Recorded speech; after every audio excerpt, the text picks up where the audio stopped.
Hello guys, আসসালামু আলাইকুম। আমি আসি আপনাদের সাথে আলফাজুর রহমান আসবি ব্লগ থেকে।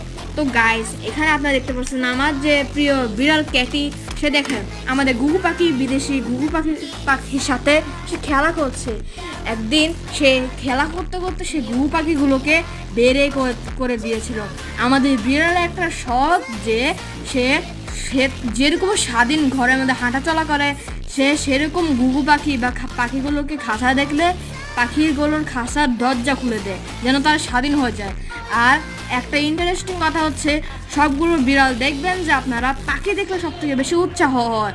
তো গাইস, আমি একটা কথা বলছি যে আমার বিড়াল পাখির প্রতি এতটাই মানে ভালোবাসে যে সে খেতে গেলেও এখানে আসে, মানে যা করে সবসময় এখানে থাকে। দেখেন, সে হাত দিয়ে খোলার জন্য চেষ্টা করছে।